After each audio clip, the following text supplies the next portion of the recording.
A few years ago, I stumbled upon a Game Maker's Toolkit video titled Mortality and Mechanics. Being a huge fan of Permadeath video games, I was excited to see what Mark had to say about mortality in video games. It took me over half the video to realize it was about morality, not mortality. Hey, with Darkest Dungeon in the thumbnail, you know, the poster child of mortality in video games, how was I supposed to know? It made me think, well, I sure hope somebody does a video on mortality in video games. A couple of years later, I realized, wait, I can make that video. So, after revisiting some of my favorites for footage and refresher, I proudly present my video, Mortality in Mechanics.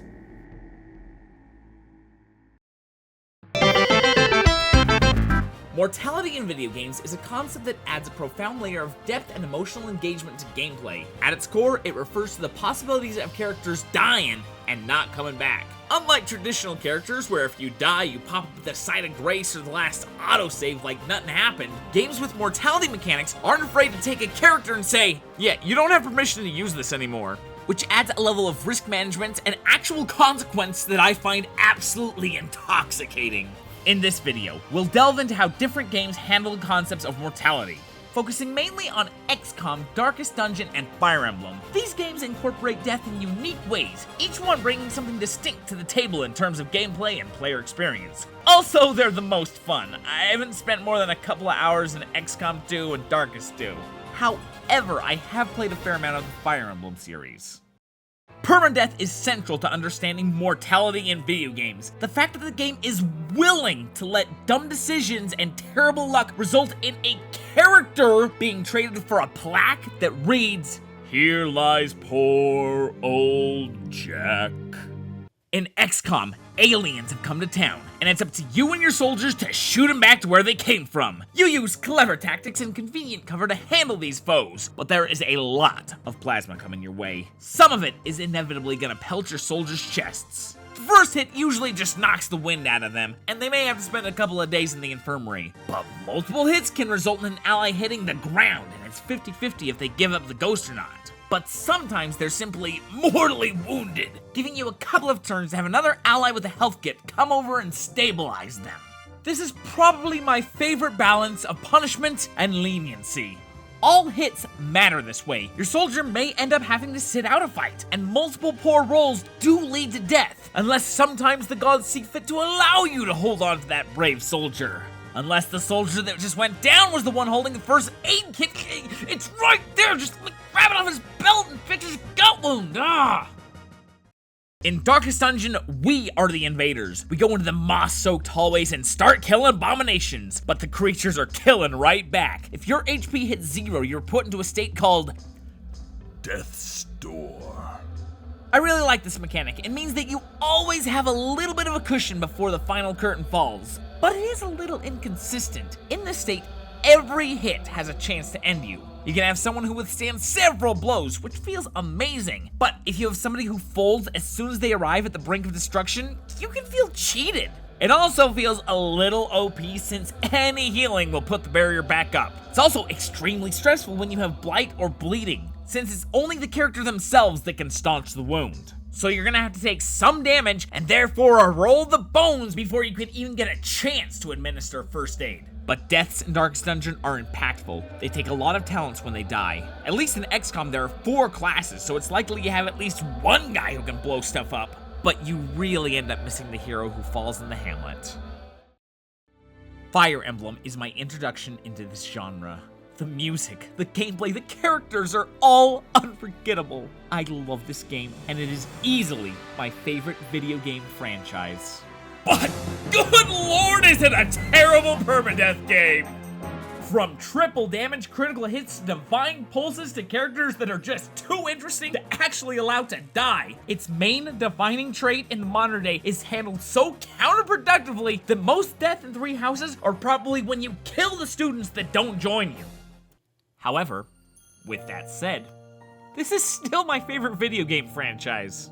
The progenitor of the Permadeath genre. Even back in the 80s, Prince Gurmarth and his ilk were being stabbed to death, and we loved it. Maybe, I didn't play it, but it had over 10 entries before they even considered pulling the plug. And the game is pretty straightforward on removing characters. If their HP reaches 0, they say something sad, and you don't get to use them no more. However, main characters like the Lord and the player character usually result in the game over. Which is sort of odd because some characters, if they're ever needed in a cutscene, they usually just mention how they're just gonna retreat from the battle. One thing I'd love to see in the future is a game that allows main characters to straight up die, but can still make the cutscenes work, even with them 6 feet under. Shadows of Valentia was interesting because even if a character was needed for cutscenes, yeah, they'd retreat, but in the post-game section, it would mention how they died from their wounds shortly after the war.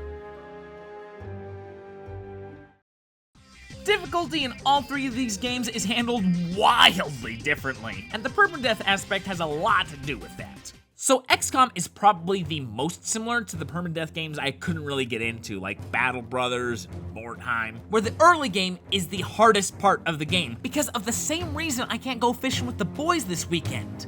The misses. Do you know how demoralizing it is when you just want to shoot an alien, but instead you punch a bunch of holes into the area behind it?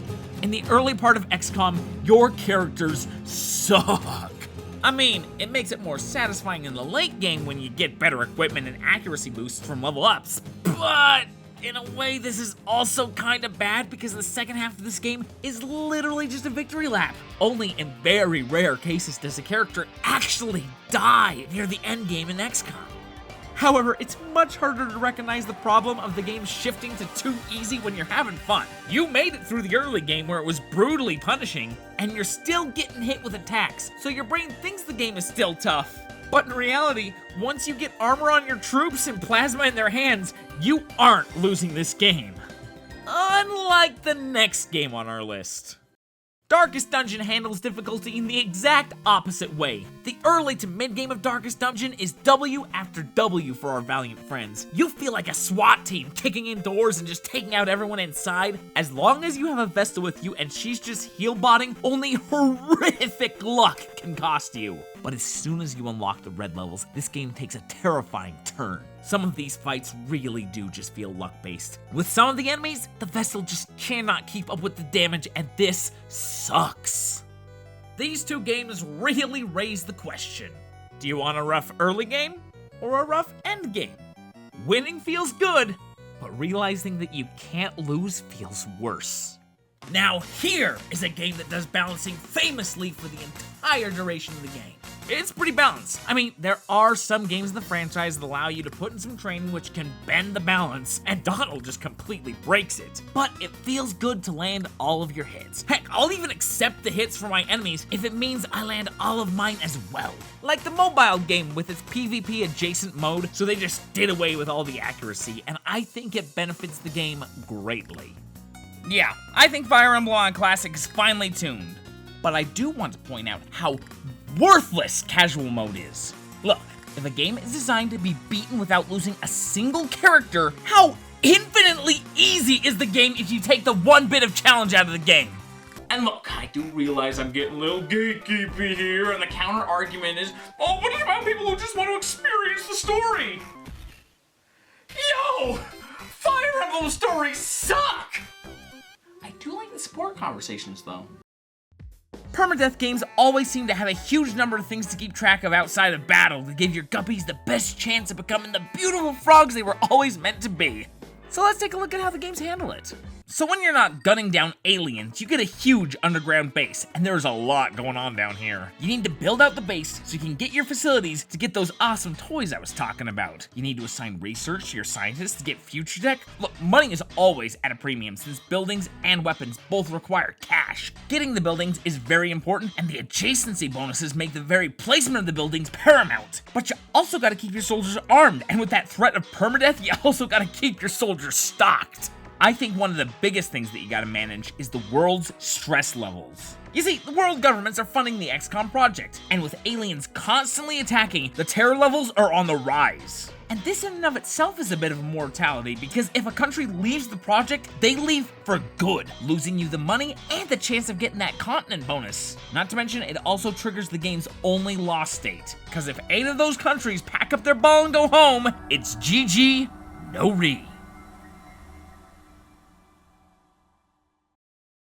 Now, the management in this game is a bit out of control, but the game does dole it out slowly. But you got weapons, skills, building upgrades, barrack size, hero levels, trinkets, disease, positive and negative quirks, light, hunger, and stress. And every single one of these takes money. You do get enough to afford what you need, but sometimes you gotta tighten the belt. You can't even enter a dungeon without at least, I'd say, 5,000 to get the supplies necessary for a successful delve. And things like disease and negative quirks, sometimes you just gotta let that fester because the money is needed elsewhere. Oh, and the stress. The defining trait of Darkest Dungeon. You can take 200 stress damage in a mission. Usually I try and keep a jester or a houndmaster in my party to try and keep a lid on it, because once you reach 100, the chances of tipping a domino becomes huge. You can get a burst of heroism that raises everyone's spirits, but more often than not, and then they become cranky. They might reposition themselves. They might think that they can choose a better attack than I could. Attack themselves, attack their allies! And most damaging of all, they might say some weird stuff that raises the whole team's stress levels. Each wound takes me closer to bliss! Why would you say that? And of course, my least favorite, refusing healing. Do you know how stressful it is to have someone teetering on the brink between life and death and having them refuse the only balm of Gilead between this realm and the cast iron gates? You know, XCOM has stress too. It's not prevalent, but getting shot or seeing an ally fall can activate a myriad of fun effects like running away, taking cover, or my personal favorite, gunning down the VIP in an act of brazen treason. But in Darkest Dungeon, stress is the main thing. I mean, you get all of your HP back for free in the Hamlet, but you gotta pay for the hero's church or brothel stay to get the stress back down, which also takes them out of the fray for a week. Because if the stress does reach 200, heart attack, instantly lose all your HP, and if you're at death's door, you don't get to roll the dice, you get to roll over dead. I'd say that Darkest Dungeon has the most to manage. Heck, that's why I never bought the DLC. Apparently there's like a vampirism mechanic, and I'm like, nah, I got enough going on. Fire Emblem in comparison had very little management. I mean, to stop people from mentioning it, I'll say yes, Fates technically had a base building, but there's nothing to say. It just existed. That's all it did. The only real management you can do is your 5 item slots and keeping your weapon's durability up. There's items you can buy too, but mostly this game doesn't want to encumber you with more than weapon selections, maybe, promotions, support conversations, character customization, and individuality. So when you get right down to it, this is what draws me to the games more than anything else. The fact that you can have such an awesome unit that is unique, special to you by the amount of time and love you've put into it, and that the game is willing to take that from you. I believe that Darkest Dungeon says it best in its opening screen. What will you sacrifice to save the life of your favorite hero? Also, for this section right here, I'm going to include another game, and that's going to be Heavy Rain.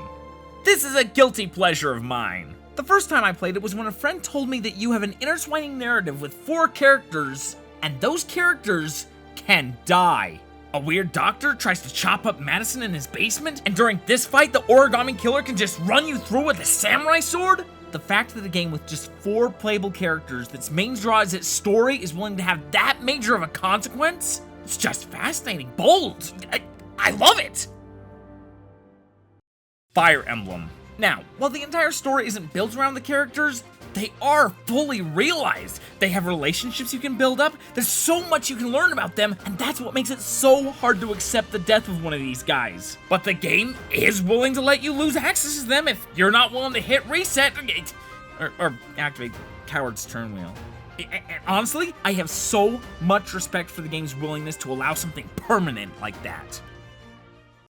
Now, Darkest Dungeon and XCOM can probably just lump these two together because while every character is narratively swappable for another, they have a feature that can match up and in some ways exceed Fire Emblem, and that's the customization.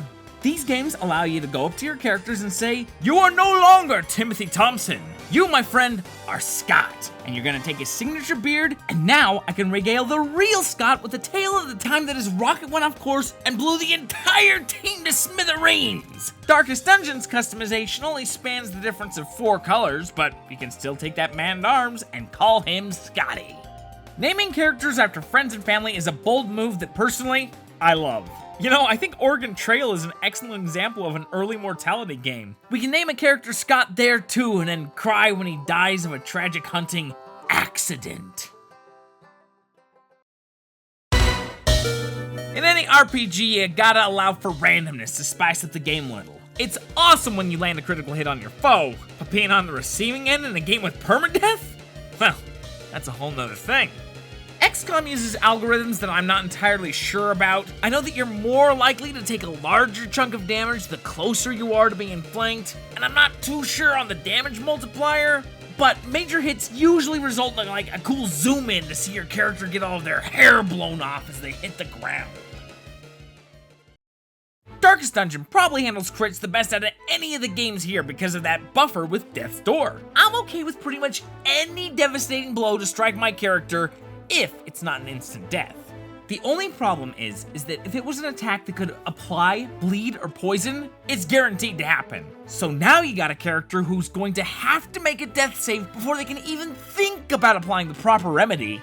But even if you don't get put at the edge of the world, you and your allies take stress damage, which I think is fair. It's not a killing blow, but another resource takes a hit to sell how powerful it was. And you get the opposite benefit as well. If you get a crit, it'll heal some stress for you and an ally. And healing can crit too. There's nothing like hitting your most damaged guy with a critical healing move to make you feel awesome.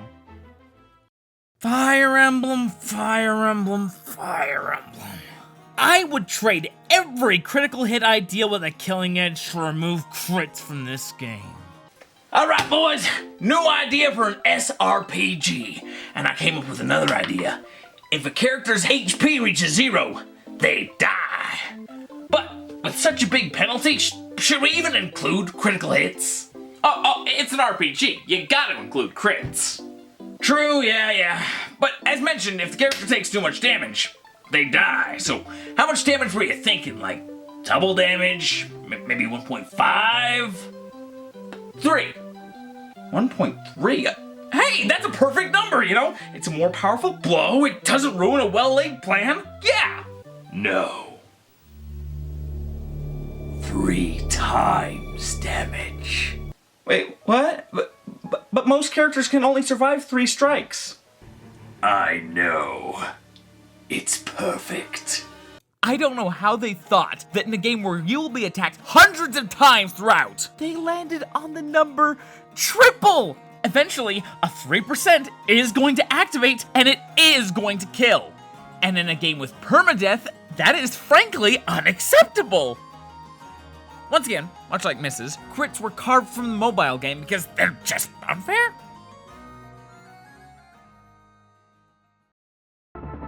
All in all, I love Mortality in video games. When you can give every move a certain sense of gravity, it leads to a far better experience when things do go right. Resetting because you can't live without Anna, cheering because you managed a crit that kept Evander from certain doom, or just cackling because Bonacci killed the unit you were sworn to protect.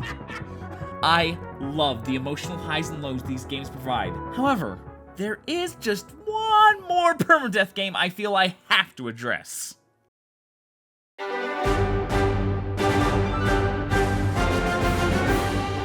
Nuzlocke. Pokemon is a game that many loved as a kid. But that's just it. They're games made for kids.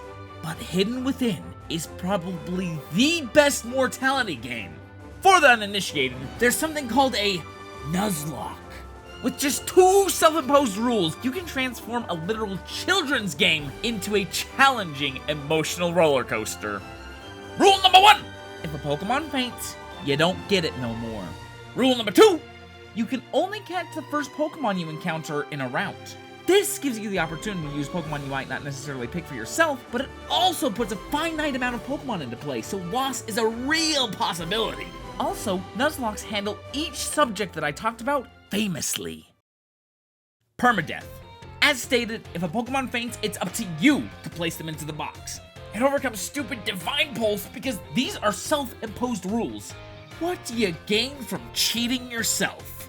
Just place it in the box and grab a new guy. Who knows, you may get insane utility out of a Pokemon that you've never used before. Management. Choose your 6 Pokemon, their 4 moves, and the 1 item they hold wisely. And if things get dicey out there, you may need to choose a heroic Pokemon to buy a win for the team at the cost of their life. Customization! Technically, one of the Nuzlocke rules is to nickname each one of your Pokemon as well, and that can add a lot. Maybe not the same emotional connection as seeing someone who looks like your friend, named as your friend, gunned down by aliens, but it's certainly like putting a pet in harm's way. I don't know, it does something for my brain chemistry. You know, instead of sending in Flareon, I sent in Mallard. I don't know, I like that customization. Critical hits. I actually love critical hits and misses in Pokemon, even if received, because they're not nearly as devastating. Yeah, sometimes you may have needed that hit, and now you need to scramble and regroup, but it's gonna add some tension, which could be a good thing, you know? And crits, they're only 1.5 times damage! Enough to throw a wrench in your plan, but not enough to derail it. Unless it was type disadvantage, but that was probably your fault for not knowing the chart in the first place. And the difficulty! My heavens! Hardcore Nuzlocks are the most perfectly balanced games I have ever played! You look at the next gym leader's highest level Pokemon and force yourself to stay at that level or lower, and you have perfection. Turn off switch mode in the use of items in battle, and some wins will give you a high that you just can't compete with. While I love all the games I showed in this video, I believe that Nuzlocke handle Mortality the best. Perhaps it's the self-imposition of the rules, but I love the Nuzlocke challenge. So there we go, an actual essay on mortality in video games instead of simple right and wrong. A video looking at some of my favorite experiences and what makes them so darn enticing to interact with. The rough start of XCOM that gives way to a fun streak of dominance, or Darkest Dungeon's ramping difficulty that makes final victory so much sweeter, your custom characters that you get to lead through these dangerous worlds, and even the choices outside of battles that make the battles go so much smoother. I will return to XCOM and Darkest Dungeon for years to come. I will play all past and future Fire Emblems, and you better believe that every time a Pokemon entry comes out, I'm gonna play it with a set of self-imposed rules. I love these games, and I've loved working on this video, and I'm so glad there is finally a video essay on the topic for all of YouTube to enjoy. So, that's the video essay. I don't know if I'll ever do one of these again. I just want to do that one because I've been cooking it for years. But the writing came a lot easier than I thought it would. Who knows? Maybe in the future we could look at like the capitalistic greed and the religious discrimination found in Harvest Moon, or to discuss how the Twilight Princess Zelda is probably, definitely a lesbian. I don't know. We'll see how the analytics pan out. And hey, thanks for making it to the end of the video. I hope that you have a day that's just as beautiful as you are. Signing off.